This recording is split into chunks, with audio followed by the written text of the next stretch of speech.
è iniziato in questo istante, punizione battuta in questo istante, c'è una parata stupenda del solito Della Pietra e contropiede c'è del Tortori, avanza palla a piedi numero 9, poi lascia partire un bolide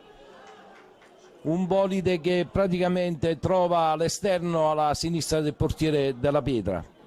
Battuto a sorpresa, Darbor in avanti, possibilità di testa ed è ancora Prisco che va a segno per il Cassino. Aspetta gli avversari, poi lascia partire un suggerimento, ancora possibilità, costringe il portiere Della Luna a tuffarsi. Si libera bene dall'avversario Darbor, poi appoggia, scarica la palla su Tribelli per Mattera, ancora Tribelli in aria, poi tentativo di tiro, bella manovra del Cassino in contropiede. Fine del primo tempo, 1-0 a favore del Cassino, rete messa a segno da Umberto Prisco. Amici sportivi ricollegati con il Gino Salveti, ancora Mattera, Darbor in corridoio, si salva la porta del Tortolì con i piedi il portiere Della Luna ed eccolo Abreu, Leo Santos stoppa di petto, poi aggancia, poi Prisco, ricamato, mette in condizioni ed eccolo Celiendo, raddoppio del Cassino, Celiendo.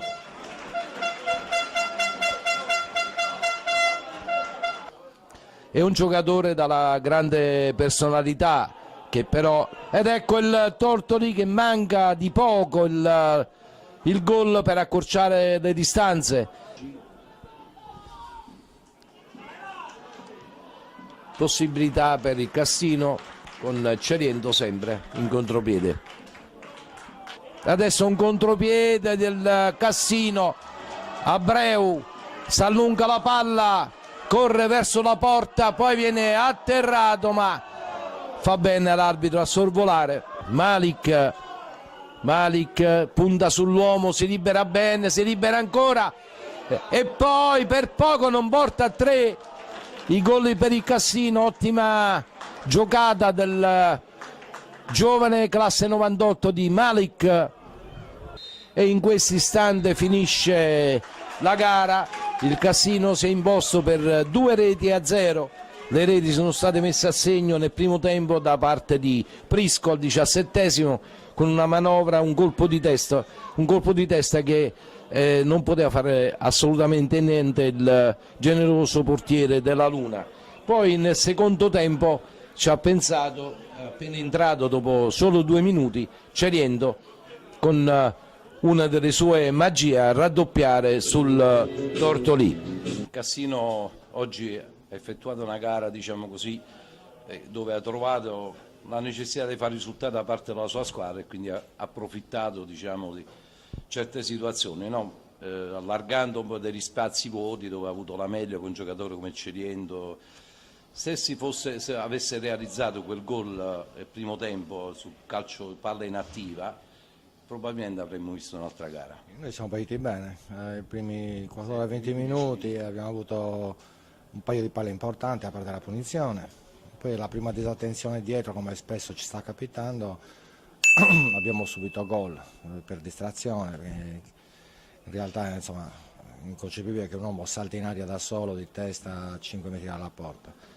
E poi la partita si poteva mettere in piedi, non abbiamo fatto male. Poi è chiaro che alla fine ci siamo un po' sbilanciati alla ricerca del pareggio e poi è nato il gol, però nel complesso non abbiamo fatto secondo me una brutta partita. Mister, alla luce di questo risultato, diciamo, la nuova classifica aggiornata ad oggi, come vede il futuro di questo Tortolì? Ce la può fare? Noi dobbiamo provare a farcela, certo, a salvarsi, magari passando per i play-out, sperando di poterla fare in casa, la classifica è corta, giù. Ambire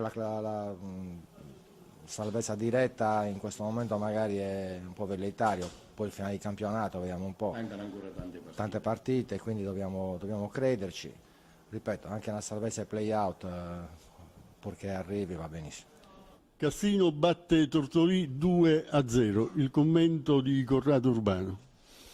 Beh, il risultato credo che sia giusto, loro tranne una punizione all'inizio della gara non hanno mai tirato in porta, noi abbiamo fatto bene, secondo me siamo riusciti a sbloccare il risultato nel primo tempo, nel secondo tempo abbiamo avuto più di qualche occasione per poterla chiudere, purtroppo c'è l'amarezza per l'espulsione di Prisco che in questo momento per noi è un giocatore fondamentale e purtroppo credo che lo perderemo per la prossima sicuramente, però al di là di questo insomma sono contento per il risultato che era quello che volevamo e anche facendo una buona prestazione. Cassino che in casa detta legge, in trasferta nelle ultime domeniche non sta andando più bene come una volta.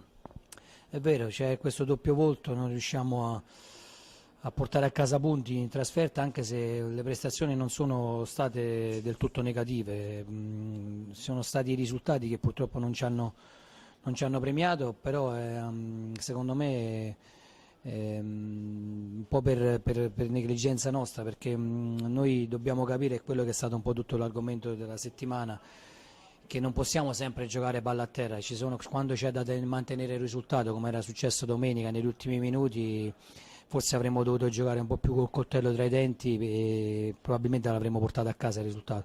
Però questa è una squadra che vuole sempre giocare, lo dimostra in casa, giochiamo sempre con palla a terra, iniziamo l'azione sempre da dietro. E la filosofia è questa, è chiaro che dobbiamo essere bravi a capire che in alcuni momenti bisogna cambiare atteggiamento. Oggi ha debuttato Gazzerro, volessimo dargli un voto in pagella, un bel 7, che dici? Sì, ha fatto bene ragazzo, considerando la prima partita, con personalità, ha fatto le cose semplici, molto bene la fase difensiva, ha sbagliato poco e niente, qualche appoggio, per il resto ha fatto tutto bene.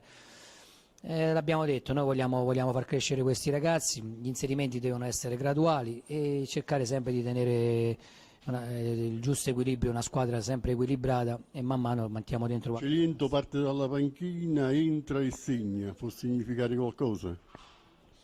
Ma Celiento nelle ultime apparizioni non era una forma fisica soprattutto smagliante, però nelle ultime 2 partite che è entrato dalla panchina è un giocatore che riesce a spaccare la partita, però è un giocatore che secondo me può dare tanto, è chiaro che quando poi si abbassano i ritmi è quella che è la sua peculiarità, nel senso che la rapidità, la velocità nei momenti finali della gara vengono fuori.